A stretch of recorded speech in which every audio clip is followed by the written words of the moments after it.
Family. Selamat siang. Apa kabarnya semuanya? Saya harap Stella Family semua dalam keadaan sehat di siang hari yang cerah ini.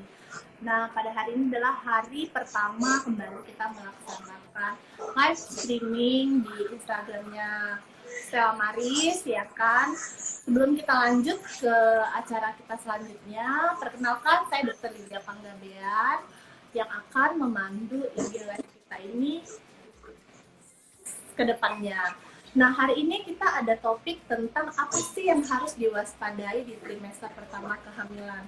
Nah, buat moms yang mungkin sekarang itu lagi menjalani masa kehamilan dan sedang berada di trimester pertama atau adalah kehamilan pertama mungkin, jadi tuh moms pada pengen tahu, dokter apa sih yang harus saya waspadai di trimester pertama ini, ya kan? Saya boleh apa, boleh lakuin apa, ya kan? Terus apa aja sih perubahan yang saya alami ketika saya menjalani proses kehamilan. Nah, sebelum kita ngobrol lebih lanjut, hari ini sudah hadir pemateri kita, ya kan, yang akan ngobrol bareng santai dengan kita. Kita sapa dulu. Halo dokter. Ya, halo. Gimana Siang, dokter? Suara saya jelas? jelas dokter, Siap. jelas dok. Jelas, oke ya. Gambarnya juga nggak kabur-kabur kan? Ya dok? Gambarnya nggak kabur-kabur? Enggak, oke dok. Gambarnya jelas? Jelas Oke. dokter. Ya, gimana? Kita santai aja ya ngobrolnya ya. Nah, sebelumnya saya Mm-mm.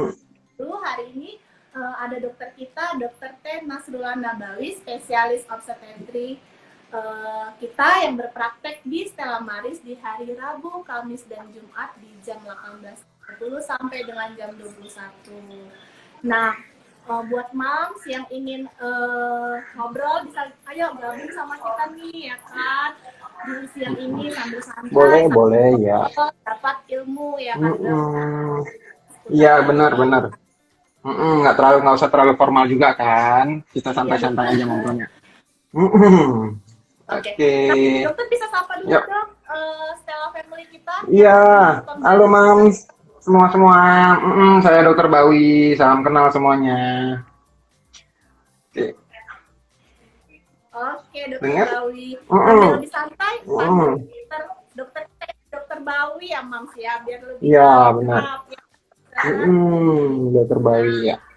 Oke, nah dokter, biasa nih kan ibu-ibu atau moms yang sudah dinyatakan positif hamil, ya kan dokter, pasti ada rasa senang dong, rasa happy, ya Iya. kan? Nah, Mm-mm. kalau dalam penantian yang panjang.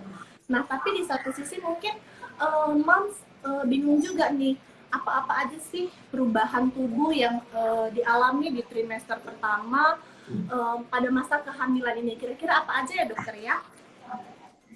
Jadi gini, sebelumnya kan kita bagi dulu ya, kehamilan itu kan sebenarnya dibagi tiga trimester. Dimulai trimester pertama, trimester kedua, dan trimester ketiga.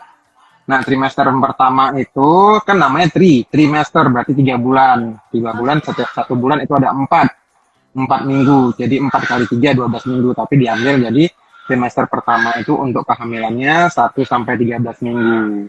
Nah, sebenarnya 1 sampai 13 minggu ini banyak gejala-gejalanya, sudah ada tanda-tandanya, mulai dari perutnya memang belum terasa membesar, tapi udah ada mulai-mulai tanda-tandanya seperti payudaranya mulai terasa agak kencang-kencang, kemudian ada muncul ngeflek-ngeflek vagina, kemudian udah mulai ada mual muntah, itu sebenarnya sudah ada tanda-tanda kehamilan di situ. Nah, tapi ya memang banyak yang orang-orang yang masih belum ngeh nih, saya sebenarnya hamil nggak ya? Sebenarnya hamil nggak ya? Nah, untuk memastikannya sebenarnya paling bagus itu umur kehamilan sudah dimulai dari 3 minggu telat, itu sudah bisa kita tes pack. Nah, kenapa? Karena untuk tes pack itu sebenarnya kita ngambil dari urin. Di urin itu ada hormon-hormon yang ternyata cuma ada waktu hamil. Jadi setelah telat 3 minggu, kita tes pack, disitulah dia ada garis 2. Nah, garis itu tandanya adalah hormon kehamilan sudah ditemukan di situ.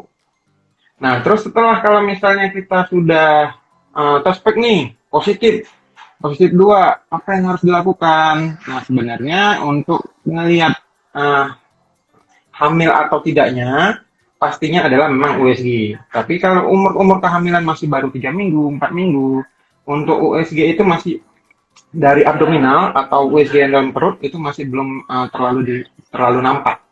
Yang bisa nampak itu USG transvaginal, yaitu USG yang melalui vagina di bawah. Makanya kalau menurut saya, bagusan USG itu kalau misalnya telatnya udah 2 bulan. 2 bulan kan berarti 8 minggu. Nah, untuk USG transabdominal di perut 8 minggu itu sudah kelihatan. Nah, setelah dilakukan juga test pack positif, nah itu kita lakukan pemeriksaan seperti itu. Tanda-tandanya juga sih, tanda-tanda kehamilan pada awal kehamilan yang paling paling tanda itu yaitu ya mual muntahnya, kemudian ada ngeflek-ngeflek sedikit, yang nggak terlalu banyak ya, ngeflek-ngeflek sedikit, kemudian payudaranya kencang, nah itu bisa jadi tanda-tanda kehamilan. Oke dokter. Nah mungkin moms yang tadinya telat haid, telat menstruasi, atau yang udah tes pack hasilnya 2 garis dan mengalami kondisi perubahan tubuh yang disampaikan oleh dokter Bali tadi, itu normal ya dokter ya? Normal ya kan dokter? Iya, normal. Itu adalah salah satu tanda-tanda kehamilan. Oke. Nah dokter misalnya nih kan ada morning sickness juga nih dok pada Hmm, yang sering mungkin dialami ibu di awal di trimester pertama ya dokter ya. Nah Oke, bahkan ada yang sampai mual nggak mau makan gitu ya kan dokter, atau kadang moodnya moodnya terganggu karena perubahan-perubahan hormon gitu. Nah kira-kira ini juga masih morning sickness yang bagaimana nih dok, yang sudah mengkhawatirkan bagi moms yang sedang menjalani kehamilan. oke. Jadi gini, kalau misalnya kehamilan pertama itu kan biasanya saya menyebutnya hormonnya nggak stabil. Kenapa? Pada biasanya hormon pada wanita itu, pada ibu-ibu itu kan biasanya ada menstruasi. Nah, menstruasi itu adalah salah satu yang bikin hormonnya stabil juga. Nah, karena ada suatu kehamilan, jadi hormonnya nggak stabil. Nah, hormon nggak stabil itu itulah yang bisa ngebuat perubahan moodnya swing, kadang marah, kadang suka nangis sendiri, kemudian ada juga perubahan-perubahan hormon yang lain. Nah, contohnya juga gairah seksual juga bisa bikin menurun, kadang ada juga yang bisa bikin meningkatkan gairah seksual hormon itu. Nah, yang perlu diperhatikan di semester pertama ini adalah kalau misalnya morning sickness-nya itu berlebihan.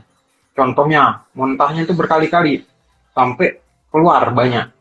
Muntah terus, begitu makan muntah, makan muntah. Nah, itu perlu diperhatikan. Kenapa? Nanti ibunya bisa jadi dehidrasi, bisa jadi lemas, malah mengganggu kehamilannya. Makanya itu sangat perlu diperhatikan morning sickness-nya itu. Kenapa bisa terjadi morning sickness? Yaitu tadi yang saya bilang tadi, itu hormon kehamilan yang tercipta oleh karena ada kehamilannya. Makanya bisa jadi mual muntah segala macam. Nah, itu harus diperhatikan. Sebenarnya untuk mual muntah pada ibu hamil itu normal aja. Nah, yang perlu diperhatikan adalah kalau misalnya dia berlebihan.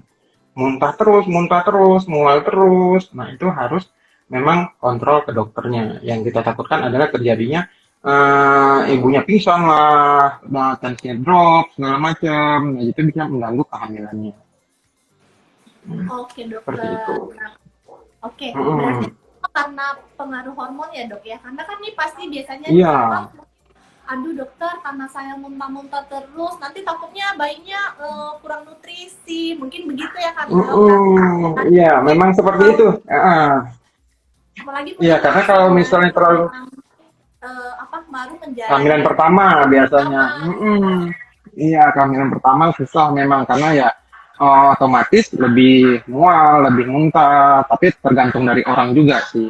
Tergantung dari hormonnya sebenarnya. Kadang ada orang yang saya nggak mual kok dok, saya nggak muntah kok dok. Tapi ada yang malah saya muntah terus dok, nggak bisa makan. Nah dari makanan itu kita kalau misalnya nggak masuk, ya berarti gizinya kurang, bayinya juga kurang. Nah di situ harus kita adalah mungkin pemberian dengan obat-obatan anti mual. Jadi gizi yang didapatin kepada ya, ibu hamil itu juga tetap dapat. Oke. Nah, Mm-mm. ini tadi nih terkait tentang apa tanda-tanda hamil sama gejala yang dialami oleh moms di trimester pertama. Nah, buat moms yang lagi join sama kita, apabila ingin bertanya, boleh ya moms, silakan chat di kolom komentarnya. Nah, mungkin sambil menunggu pertanyaan selanjutnya kita bisa ngomong ya dok ya. Nah, kira-kira nih dok, pada trimester pertama dok, apa aja sih pemeriksaan yang wajib atau yang harus dilakukan oleh mak? Kira-kira bisa disampaikan dokter? Iya, itu yang tadi yang kayak saya bilang. Jadi sebenarnya kalau misalnya untuk hamil, kadang orang nggak ngerasa nih, aku nggak ngerasa apa-apa, tapi kok menstruasinya tuh telat, kayak gitu seperti itu. Mungkin sudah bisa dilakukan pemeriksaan test pack. Karena apa? Karena untuk kehamilan 1 sampai 3 minggu, 1 sampai 4 minggu di awal 1 bulan itu memang USG nggak nampak. Nah, tetapi hormon-hormon kehamilan itu sudah terbentuk. Makanya untuk penentu kehamilan untuk trimester 1 bulan pertama itu adalah test pack. Nah, dari USG karena kita nggak nampak kecuali transvaginal. Kemudian yang perlu diperiksakan setelah kita tahu hamil perlu banyak. Mungkin ada pemeriksaan TORCH, itu toksoplasma segala macam ya, itu perlu kita periksa. Kemudian nanti bisa dilakukan trisomi 18. Trisomi 18 itu adalah untuk pemeriksaan Down syndrome. Jadi kita bisa melihat, oh ini bayinya ada suspek Down syndrome atau enggak. Itu pemeriksaan-pemeriksaan di ke trimester pertama selain USG.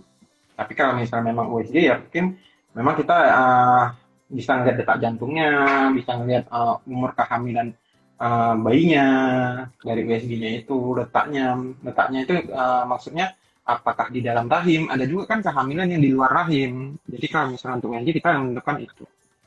Oke dok, terima kasih. Nah Oke, dokter, mm-mm. kita bilang itu untuk salah USG itu kita bisa melihat detak jantung, suara detak jantungnya bayi. Kira-kira di usia berapa ya detak jantung bayi itu bisa terdengar oleh moms ketika USG dokter? Nah, itu yang saya bilang tadi. Untuk USG lebih baik sih sebenarnya 2 bulan. 2 bulan itu kan 8 minggu. Kalau 8 minggu itu sudah bisa kita dengar detak jantungnya, segala macam. Memang untuk pembentukan organ-organ sudah terjadi di umur 8 minggu. Dari USG abdominal sudah bisa kita dengar juga detak jantungnya. Cuman untuk USG yang tidak terlalu canggih belum bisa kita lihat bentuknya.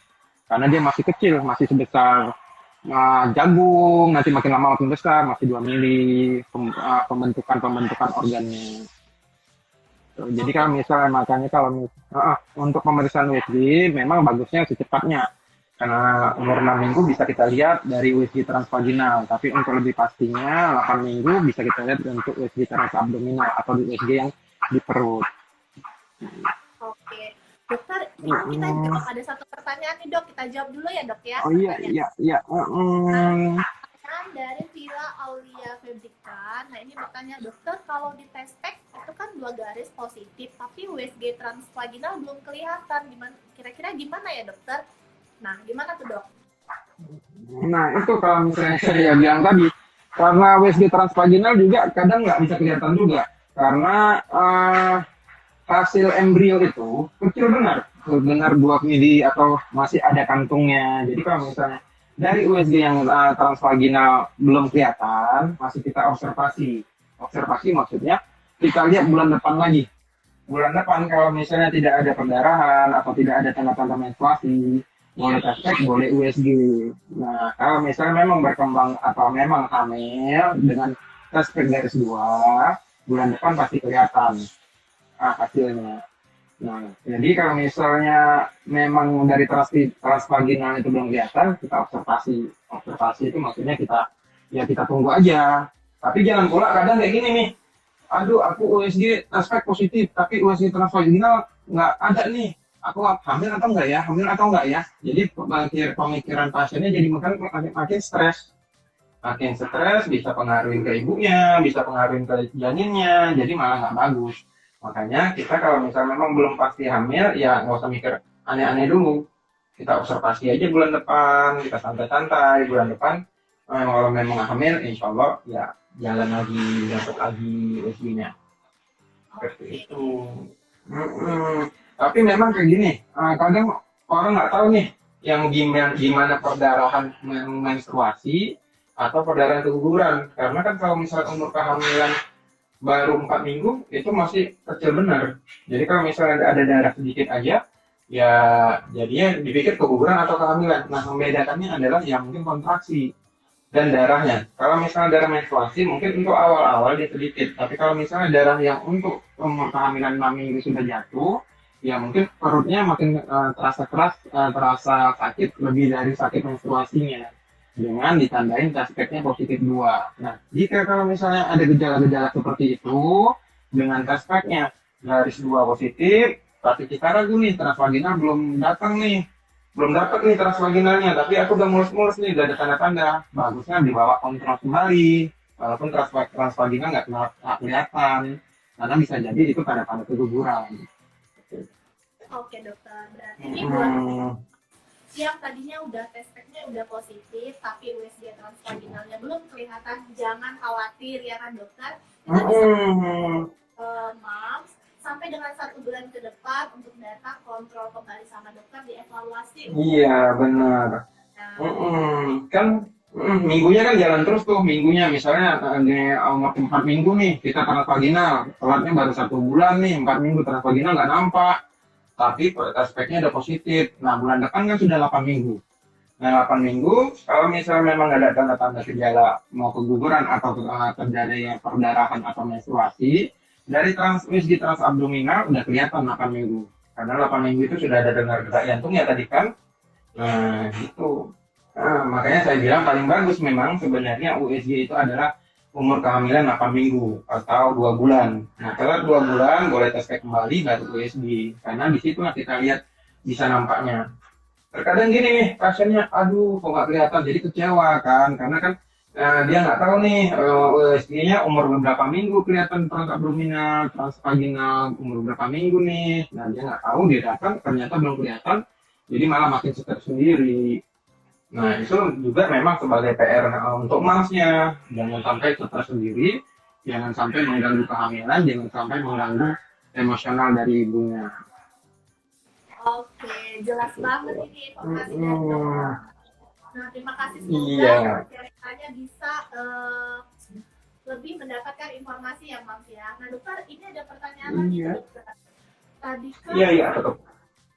Tadi kan dokter ada bilang nih kalau salah satu pemeriksaan yang wajib dilakukan itu untuk tes untuk melihat kromosom untuk sindrom Down syndrome. Trisomi 18 namanya.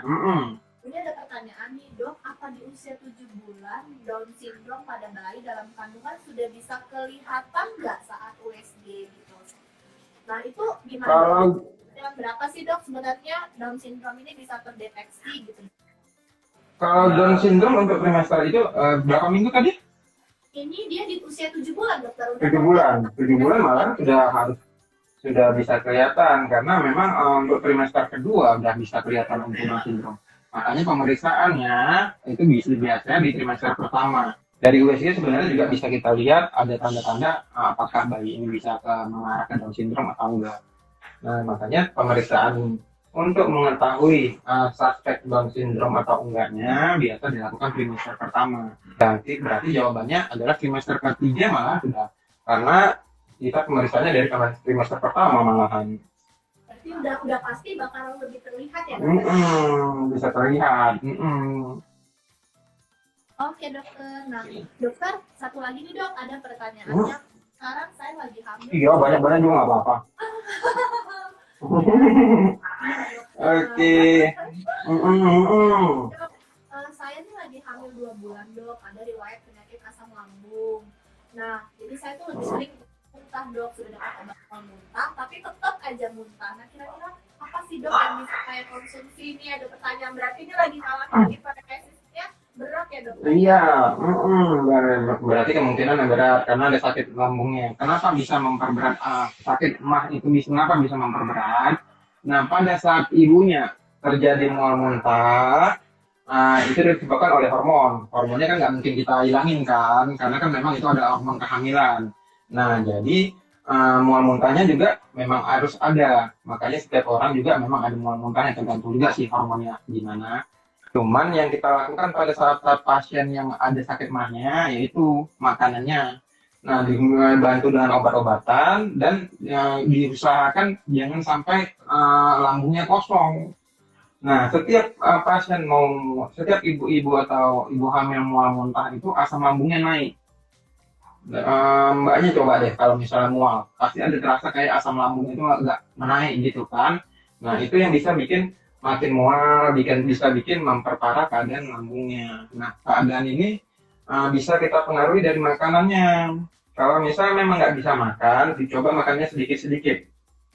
Tapi kadang tuh ada pasien, dok, nah gimana nih dok, saya makan sedikit aja mual. Nah, dibantu dengan obat-obatan. Obat-obatannya minumnya juga, misalnya nih makannya jam 7, minumnya jangan jam 7, mungkin setengah jam sebelumnya, biar bereaksi dulu obat-obatannya, baru makan. Makannya pun kalau misalnya memang terlalu banyak dia mual lagi, nah muntah lagi, sedikit-sedikit. Jadi, saran saya adalah minum obatnya itu setengah jam dulu, setengah jam sebelum makan, kemudian ada nanti diminum obat juga untuk pelindung lambungnya, baru makannya juga sedikit-sedikit, jangan terlalu banyak juga. Karena kalau terlalu banyak juga nanti malah merangsang untuk mual. Tapi kalau misalnya sedikit-sedikit, sedikit-sedikit dibantu dengan obat-obatan, mudah-mudahan sih mual muntahnya agak berkurang, sakit mahnya juga agak berkurang juga.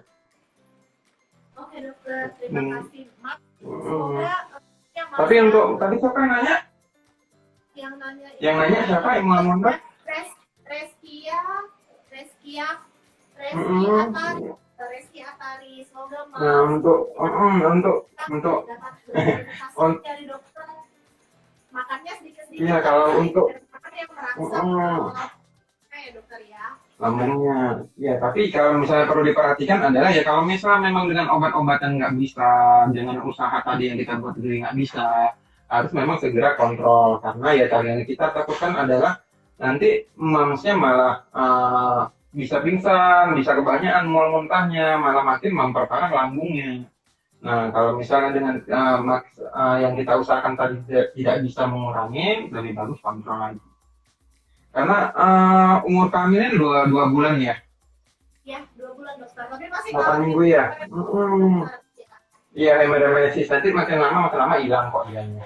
Mungkin memang harus lebih agak sabar dan harus lebih agak diperhatikan aja apa yang perlu dilakukan tadi. Oke dokter, nah mungkin kita tahan dulu pertanyaan dari Mams yang udah antusias banget ini bertanya di kolom. Nah, tapi sebelum lanjut mungkin kita mau lanjut diskusi ngobrol ke dokter dulu. Nah, kira-kira dokter untuk trimester, tadi kan dokter bilang ada 3 tuh pembagian trimesternya, 1, 2, dan 3. Trimester pertama ini proses pembentukan janin itu sudah sejauh apa ya dokter?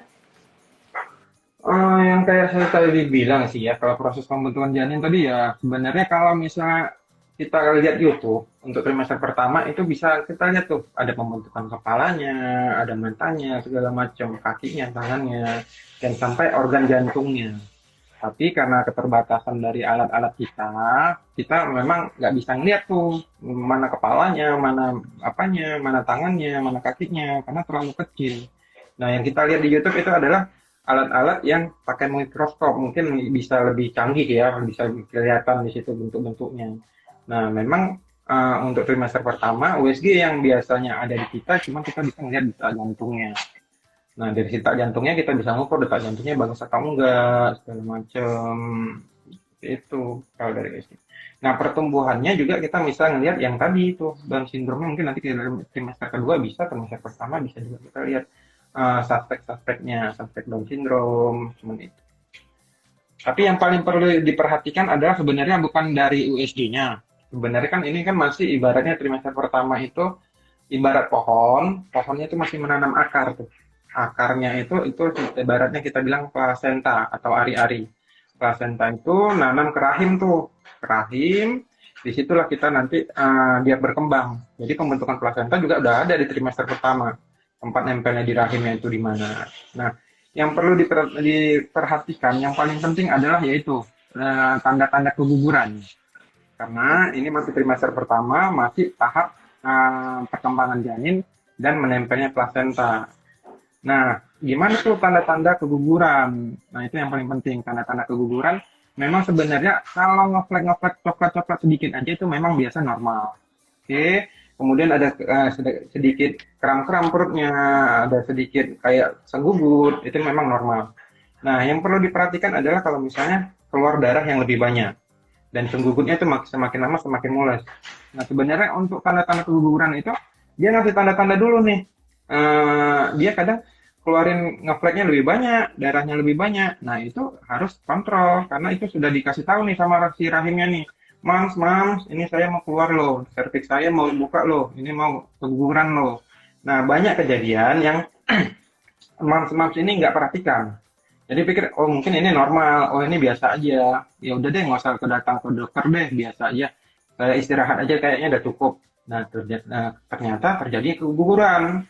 Karena nggak ada dikasih obat penguat, nggak ada dikasih kontrol, segala macem, akhirnya dia keguguran. Jadi memang sebenarnya keguguran itu ada ngasih tanda dianya. Ngeflek-ngeflek, keluar darah yang semakin lama semakin sering. Nah, itu harus sering kontrol. Nah, dan itu biasanya kayak gini, kalau yang saya bilang tuh, plasentanya itu kan kayak akar. Nah, dedek bayinya itu adalah pohonnya. Nah, jadi kadang kalau misalnya keguguran, pohonnya yang keluar. Pohonnya keluar, tinggal akarnya. Nah, akarnya ini kan masih nempel tuh sama rahim ibunya. Nah, itu kalau misalnya sudah keguguran, ya akarnya itu harus dikeluarkan. Kenapa? Karena bisa jadi terjadinya perdarahan. Akarnya masih ngambil darah dari si ibunya. Nah, itulah mungkin bisa dilakukan pembersihan uterusnya kalau misalnya telah terjadi keguguran. Ya, biasanya paling sering memang trimester pertama tuh kegugurannya. Oke dok, berarti ini salah Mm-mm. satu tadi itu kan pertumbuhan janin apa apa aja seperti dokter bilang tadi tidak terlihat sama USG tapi sudah mulai nih pasti ada perkembangan setiap kontrol pasti sudah menunjukkan tanda-tanda ukuran bayi semakin besar dan berat bayi. Mm-mm. Tapi salah satu mas yang Mm-mm. harus mams waspadai di trimester pertama kehamilannya seperti yang disampaikan oleh dokter Nabawi yaitu hal buruk seperti keguguran ya dokter ya. Nah mungkin kan semua ibu tidak ingin mengalami Paling sering memang. ya, tapi Mm-mm. kayak dokter bilang tadi mungkin lebih banyaknya itu terjadi di trimester pertama, ya kan dokter? Makanya Mams harus Iya, trimester pertama. waspada ketika menjalani awal kehamilan. Kalau ada flag, silakan kontak Mm-mm. dokter. Jangan Iya. Jadi, gue ya dokter ya. musuh utama dari trimester pertama itu dua. Biasanya paling sering terjadi ya, keguguran dan hyperemesis gravidarum atau morning sickness tadi. Yang keguguran tadi yang perlu kita perhatikan yaitu tanda-tandanya tadi, tanda-tanda keguguran yang mulai mulutnya rahimnya mulai mulus-mulus, semakin lama semakin sering, keluar bercak-bercak, yang akhirnya keluar darah banyak. Kemudian hyperemesis juga tadi kan, hyperemesis atau morning sinus tadi yang itu yang perlu diperhatiin kalau misalnya muntahnya itu sudah terlalu banyak sampai berkali-kali, sampai lemas. Nah, itu harus kontrol, harus segera datang ke dokter karena itu kedua itu bisa jadi emergensi. Emergensi di trimester kehamilan trimester pertama. Oke dokter. Nah, oke dok. Kita tahan dulu ngobrol kita tadi, kita lanjut ke ada Oke. lagi dokter. Ini ada yang bertanya dari Mams Dina Sari Tarigan. Sebenarnya tadi dokter udah jawab sih ya kan, tapi kita bacakan lagi. Dok, saya hamil 4 minggu 5 hari. Kira-kira berapa bulan ya dok detak jantung bayi bisa terdengar? Tadi sudah dokter jawab nih sebenarnya.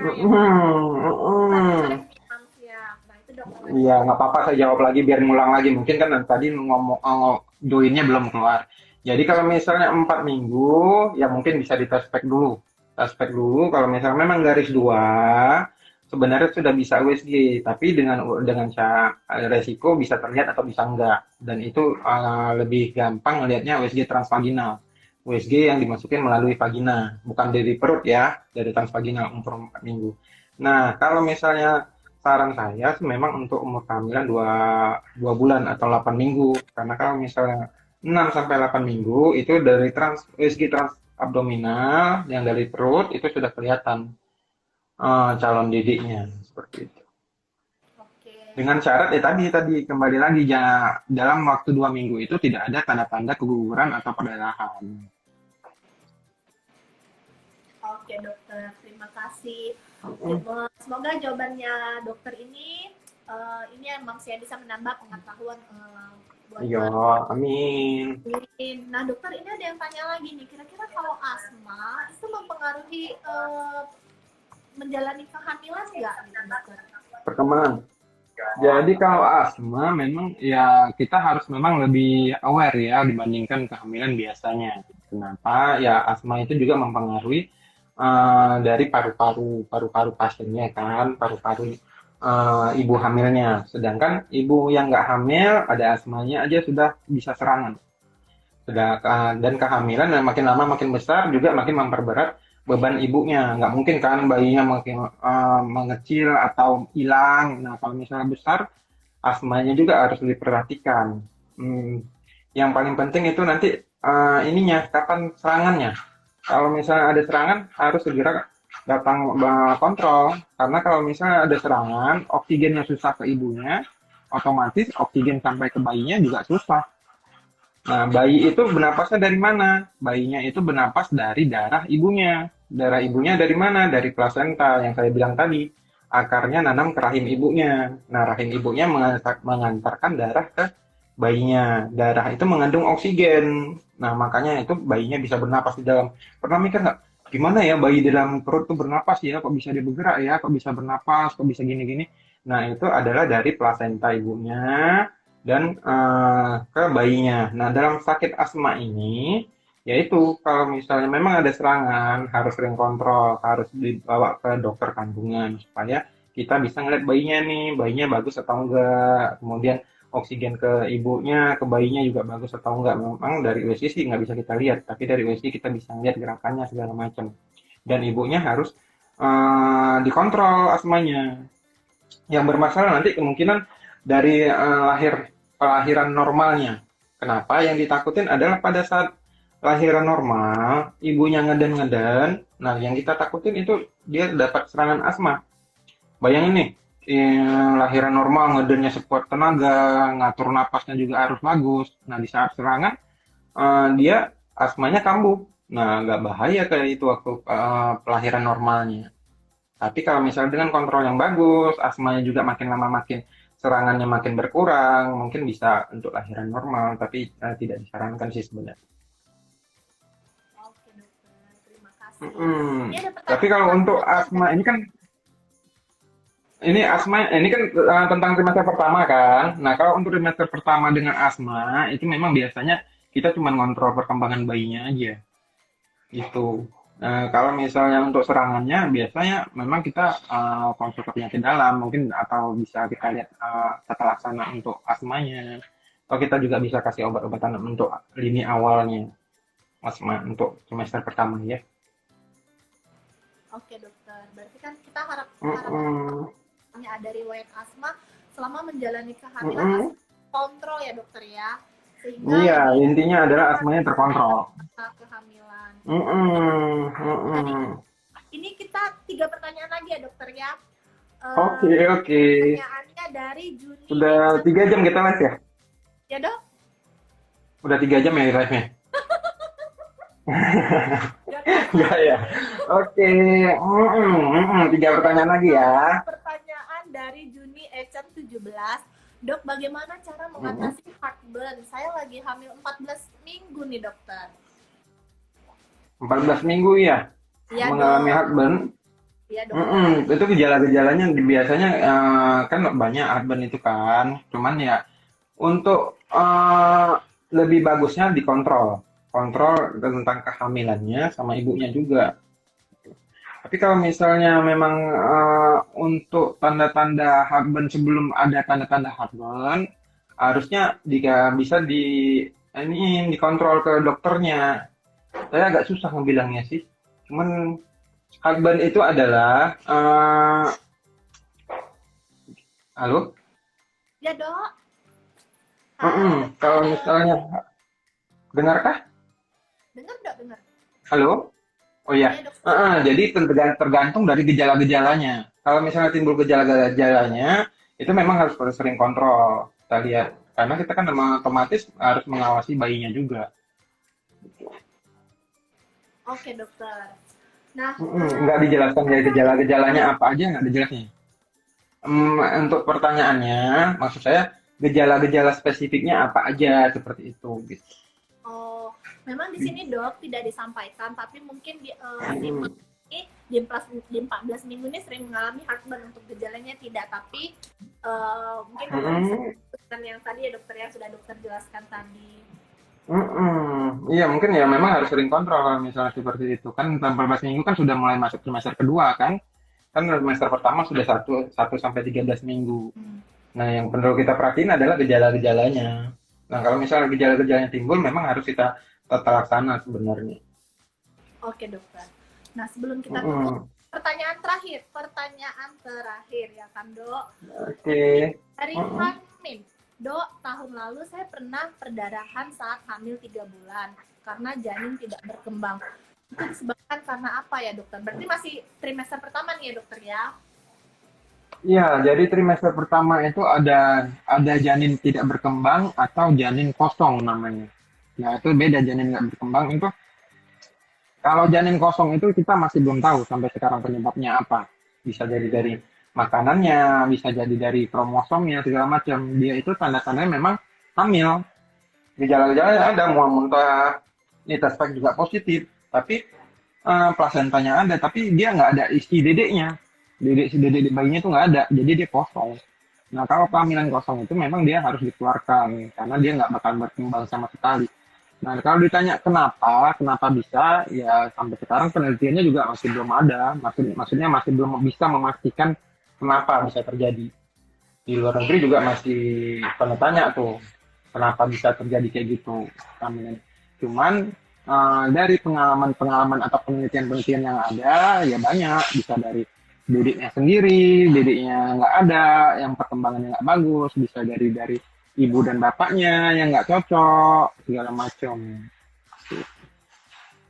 Oke Hmm, dokter, terima kasih sekali. iya. Nah mungkin tadi kita udah cerita, jawab pertanyaan daripada Mam semuanya sudah live di acara kita hari ini. Mungkin sebelumnya kata-kata sebelum ditutup, mungkin dokter bisa kasih nih kiat ataupun apa sih yang harus dikonsumsi moms, kiat-kiat moms, karena kan di trimester pertama ini terjadi banyak sekali perubahan hormon seperti yang dokter sampaikan tadi, sehingga moms lebih nyaman menjalani kehamilan trimester Mm-mm. pertamanya, kondisi bayi juga sehat, moms juga sehat. Apa kiatnya dokter?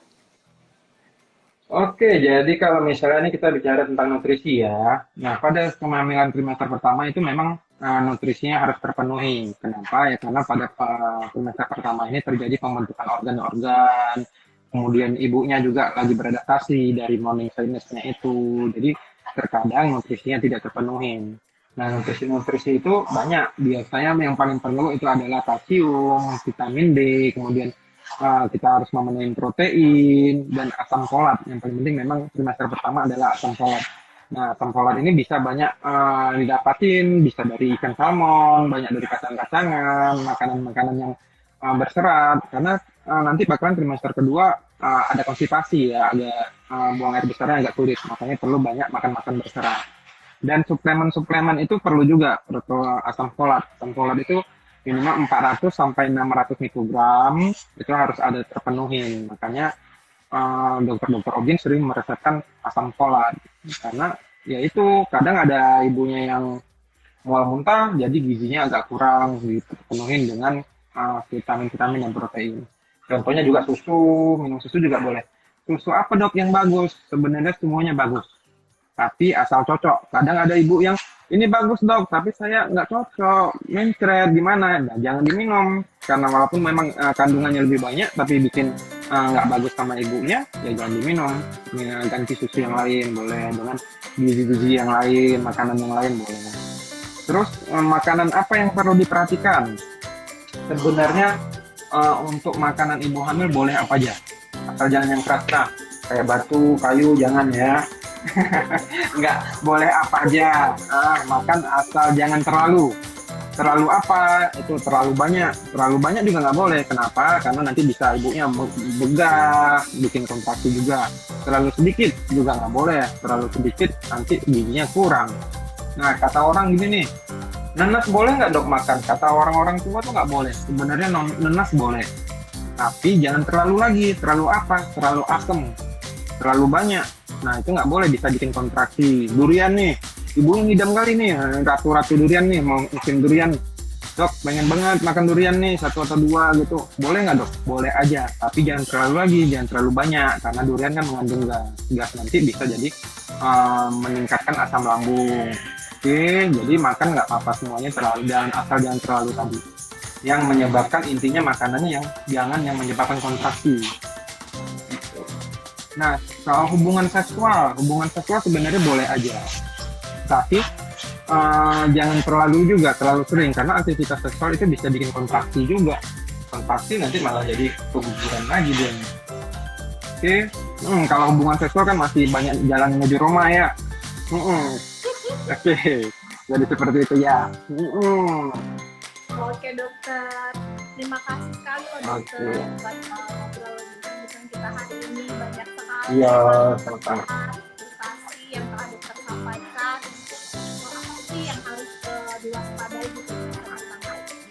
Dan ternyata kita sudah selesai nih dokter ya, akhirnya waktu juga ya. Iya. Oke deh. Dan sebelumnya saya ucapkan terima kasih kepada dokter yang sudah begitu banyak yang disampaikan dan dijelaskan. Sangat terima kasih ya dok ya. Dan sebelumnya kita sapa kembali ya dok, Stella Family, Mam dan kita yang sudah menyaksikan kita sampai akhir acara. Kita sapa lagi. Halo Mam. Ya, halo semuanya. Makasih. Ya, oke. Thank you dokter. Sampai ketemu kembali di live IG kita. Oke deh. Selamat sore dokter. Sore. Dadah.